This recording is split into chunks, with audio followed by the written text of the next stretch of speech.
Hey guys, I'm Andrei, a certified translator and a real estate concierge. Today we are in Minsk. It's nice Monday morning. People are rushing to work and we'll be discussing each and everything that happened over the last couple of weeks. I would like to very much thank all the guys on Patreon who keep supporting my work. There's also another donation platform in the video description, and there is thanks button working now under every video. It's your home currency from the country where you are based. And thank you for any potential support, any feedback, and for your questions under the videos. As you know, we have been quite emotional lately because there is a fraud case brewing up, and it's going to be a fraud case after it comes out of court. That's what we now suspect it is, and that's what we're now discussing quite frequently. But today we're also going to discuss the headlines from the last week or so. It's not a media report, it's just my personal, very biased digest of the local headlines and some global headlines, and I hope you are enjoying this little thing, and thank you for staying with the channel. Our yesterday's video with the first names of the bad guys, or at least with an indication of who they are, is supposed to send them a clear message. By the way, some of them are clearly watching the clips because immediately it was released there were fake accounts that were created the same day, yesterday, that were claiming that the guy in the video I'm showing next to me is a bad guy. He conned a lot of folks in India. But like I said, he's my friend now, and unless something is proven otherwise in a very solid way, I don't buy this BS from someone else. So the bad guy is watching, and here's the first message. Mr. Bad Guy, we want our money back. I would like you to contact me or Kavaljit and discuss the problem. And the second message goes to the twin brothers that hopefully will be talking to their lawyer this morning and will hopefully be discussing the problem in a constructive way. Not your money will come back in a month or in 2 months or in 3 months. The new investor is on the way from India. No, that's not going to happen, and from today on, guys, you'll be losing money unless you sit at the table and start talking. I mean solid talk, not just the promises of some written BS. Well, outside these emotional remarks, I guess everything's going to be usual today. Let's see what happened lately. Once in a while, some of you are asking me directly how I'm doing, so I guess I'm doing okay, kind of healthy, not particularly wealthy. That keeps things more exciting, though, day to day. And the relocating flock has slowed down a little bit. I'm finishing 2 cases this month, this week perhaps. And that would be it for now. I guess the people who are still hesitating between the merits of the Western life and escalating nuclear threat here, mostly escalating in the media, I guess I'll take a break and I'll do some things that are, let's say, beneficial to society. One of these things, lately I was chasing one of our friends here. That's the story with the India to Belarus relocation fraud, and 3 hours in the shopping mall. I got the guy, but the police lost him. So things are exciting, and some of that stuff is going to be on the tape very soon. For now, I have some new business ideas. I probably am going to get myself a new little office in a pretty dreary place, but maybe my reports will be less affected by weather. So let's see what happens out of that, and I'll definitely keep you informed. Quite sadly, I would say, the illegal migration is still ongoing, and actually this is a part of the case I'm digging into. It seems like the operators we're trying to tackle are very much into this business. And every new episode, every new thing I find out, I just get amazed about the scale of operation of different guys, different lawyers of sorts and other sorts of things, and the money involved and where it's getting them, and that they are very, very hard to catch. So lately we had that bunch of Bangladeshi guy passing through, and they had their passports burned, kicked out of the Polish border by the Polish border control, hanging about somewhere in Minsk here. My new business thing will be about helping guys, like legally assisting these guys to legally find their way back home. So that's something I'm going to be focusing in the coming days. I'm not sure how much money that's going to earn me, but for sure it's going to be on the interesting side, I guess. Well, Belarus is the land of opportunities, you know that, and some of you who were planning a trip here should have traveled this year, I guess, because the tensions are mounting up a little bit. with all these signals by the different governments to their citizens to leave Kiev and everything, with Russian army group mounting up in eastern Belarus, things are quite evident that there's going to be another February, so to speak, around here, and this may not be conducive to your travels.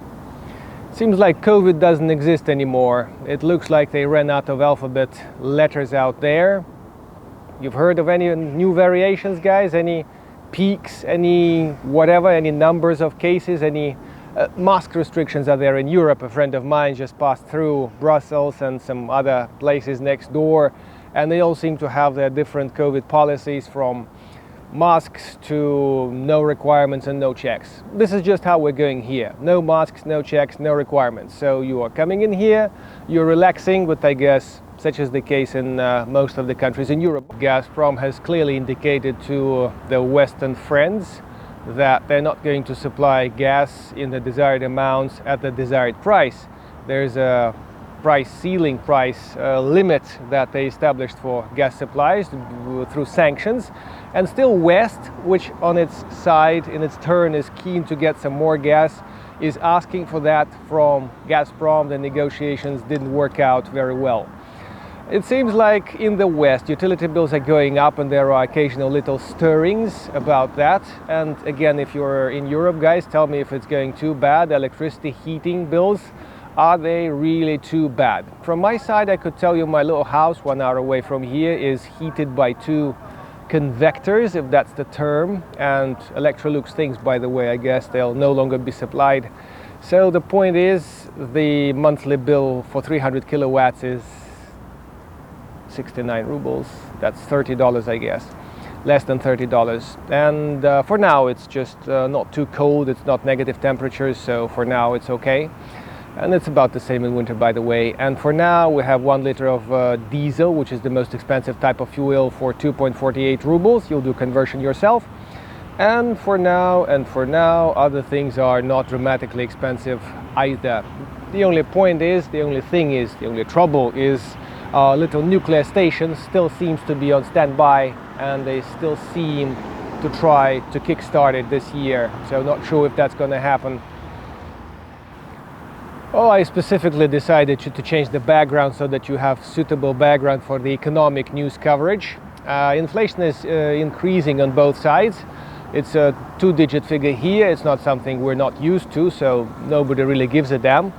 And lately, the government, trade unions, there are no other trade unions, by the way, they indicated that there is some kind of a growing deficit of vegetables and fruit. I'm not sure how accurate that is, and we could talk about today's supply on the shelves of the shops. That's one thing. Or we could talk about the long-term storage in the government deposits. That's a different story.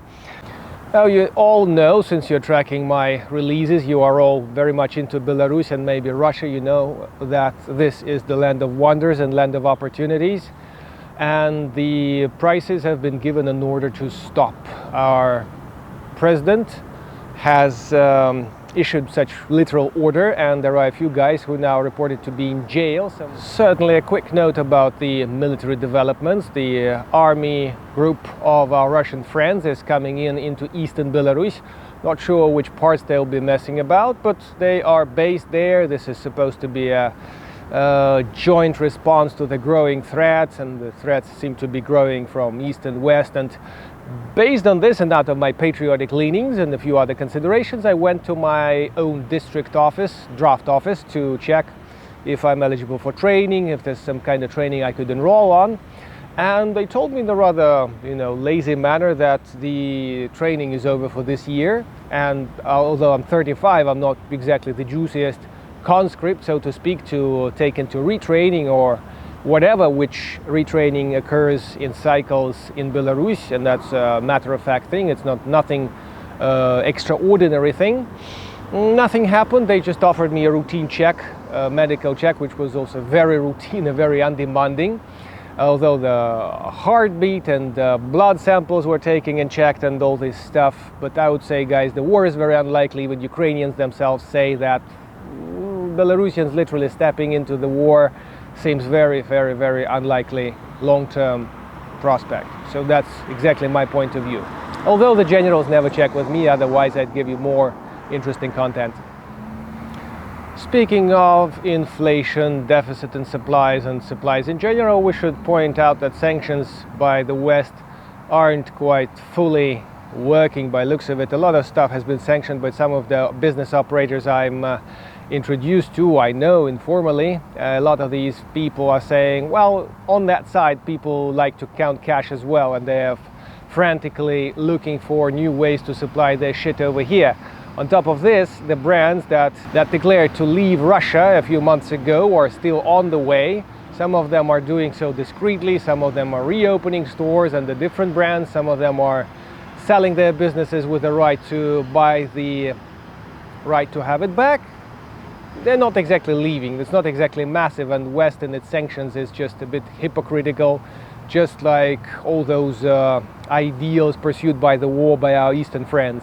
I would like to point out that I'm against the sanctions in general and against ineffective sanctions in particular. I'm against war. I'm pretty much for a dialogue between nations, and that's what I majored in at my university. That's what I would like to happen, but people don't seem to be any civilized compared to 2,000 years back. A quick thing about social life. It seems like the Red Church building in Minsk that you all know, some of you have been to on my tours and seen the Red Church from the early 20th century in central Minsk. It has survived a small fire, as they describe, and the damage by that fire doesn't seem to be quite small. It's interesting because the building has just undergone a pretty expensive reconstruction, and the building, being the property of the city government, was in the hands of the Catholic flock, but now it has been taken away, has been shut down, and the renovation is pending, and wherever it goes after that is a little bit unclear. That's an interesting fact that hopefully will get resolved the way the Catholic community sees it, because it's a church, it's a functional church, it should be there. Last but not least, developments from the labor market don't seem to be super enthusiastic. The city of Minsk is lacking 5,000 doctors and nurses. And again, on my tours, I always pointed out that the healthcare people are the most underpaid in the range of underpaid people in Belarus, and teachers and doctors in generally are going on pretty skinny salaries. Now, depending on the major and workload, some of the teachers or doctors may have pretty handsome salaries by local standards. It doesn't seem like our doctors can afford themselves a little ride to, let's say, a flight to Turkey and other things. At least to do that, to make this happen, they would have to save money and work 150% workload. So that's not something very good. If you're interested in covering salaries and job opportunities here in Minsk, I could try and cook up some research in the coming weeks and get back to you with a report about which opportunities exist in the labor market of Belarus. For those who are trying to relocate here and find a job, I would say that the Russian command on pretty high level will be mandatory for looking for such a job, on top of other legal requirements for the foreigners, so be aware of that. Otherwise, that was it for today, guys. Thanks very much for watching, for staying with the channel. Thank you for your support in the coming days, in the coming weeks. Your support will be perhaps one of the few things to keep me going. And thank you for your likes and feedback, and for any comments, any questions under the videos. They're very, very welcome. Hope to see you in Minsk someday. Now this opportunity is fading, but maybe coffee if you pass by. In 2 weeks' time there'll be another meeting in the bar. Description is down below. Cheers from Minsk. See you later.